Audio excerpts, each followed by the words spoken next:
বাসায় রান্না করা মোরগ পোলাও যদি এত মজা হয় তাহলে কি আর রেস্টুরেন্টে যাওয়ার প্রয়োজন আছে বলেন তো? তো শুক্রবারে বাচ্চাদের জন্য একটু মোরগ পোলাও রান্না করেছিলাম। ভাবলাম আপনাদের সাথে একটু রেসিপিটা শেয়ার করি, যেহেতু আমার বাচ্চারা খেয়ে খুব পছন্দ করেছে। প্রথমে আমি একটা প্যানে পেঁয়াজ বেরেস্তা করার জন্য বেশ খানিকটা পরিমাণ পেঁয়াজ কুচি দিয়েছি। আর আরেকটা চুলায় আমি এখানে চিকেনটাকে শুধুমাত্র লবণ দিয়ে ভেজে নিচ্ছি।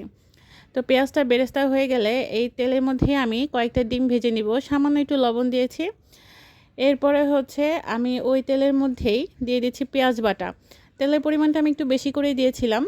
পেঁয়াজটা মোটামুটি ভাজা হয়ে আসলে আমি এখানে দিয়েছি আদা রসুন বাটা, দিয়েছি গোটা গরম মশলা। আর এইদিকে আরেকটা মশলা তৈরি করে নিচ্ছি। এখানে আমি দিয়েছি টক দই, দিয়ে দিচ্ছি হচ্ছে বাদাম আর বেরেস্তা আমি একসাথে ব্লেন্ড করে নিয়েছিলাম, সেখান থেকে আমি খানিকটা দিয়েছি। আর দিচ্ছি টমেটো সস। এখানে আমি কাঠবাদামটা নিয়েছি, কাঠবাদাম আর পেঁয়াজের বেরেস্তা আমি একসাথে ব্লেন্ড করে নিয়েছিলাম। পেঁয়াজ আর আদা রসুন যখন ভাজা হয়ে একদম লালচে হয়ে আসবে, তো এই পর্যায়ে আমি দিয়ে দিচ্ছি জিরা ধনিয়ার গুঁড়া, দিয়ে দিচ্ছি স্বাদ মতো লবণ। আর এখানে আমি অল্প একটু মরিচের গুঁড়া ব্যবহার করেছি, যেহেতু বাচ্চারা খাবে তাই ঝালের পরিমাণটা কম করে দিয়েছি। আর এখানে টক দইয়ের যে মিক্সারটা তৈরি করেছিলাম সেটা আমি দিয়ে দিচ্ছি। আর এই বাটিটা ধুয়েই সামান্য একটু পানি দিয়ে মশলাটাকে খুব ভালোভাবে কষিয়ে নেব। মশলা কষানো যত ভালো হবে রান্নার টেস্ট কিন্তু ততটাই ভালো হয়। মশলাটা খুব ভালোভাবে কষিয়ে নিয়ে ভেজে রাখা চিকেনটা দিয়ে আমি আবার কিছুক্ষণ কষিয়ে নিলাম।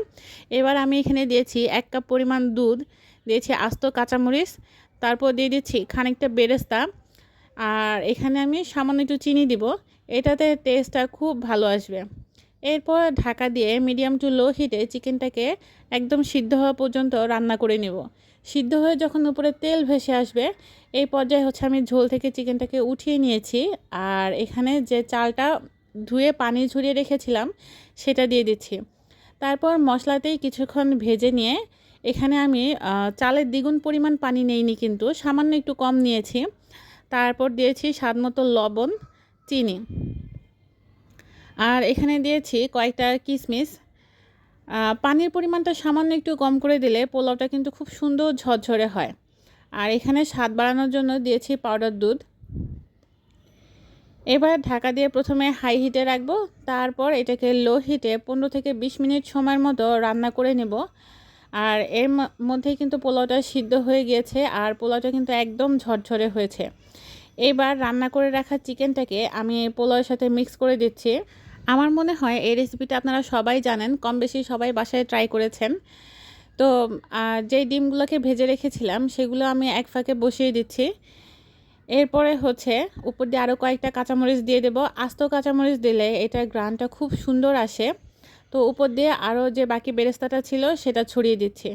এইবার ঢাকা দিয়ে অপেক্ষা করব আরও 10-15 মিনিট। তো মাঝখানে আমি একবার ঘি ছড়িয়ে দিয়েছিলাম, যেটার ভিডিও ক্লিপ নিতে আমার মনে নেই। তো ঢাকনা ওঠানোর পর এত সুন্দর একটা ঘ্রাণ এসেছে, ভিডিওটা যখন আমি এডিট করছিলাম আমার তখনও ইচ্ছে করছিল আবার একটু রান্না করে খাই। তো ভালো লাগলে বাসায় অবশ্যই রেসিপিটা ট্রাই করতে পারেন। সবাই ভালো থাকবেন। আল্লাহ হাফেজ।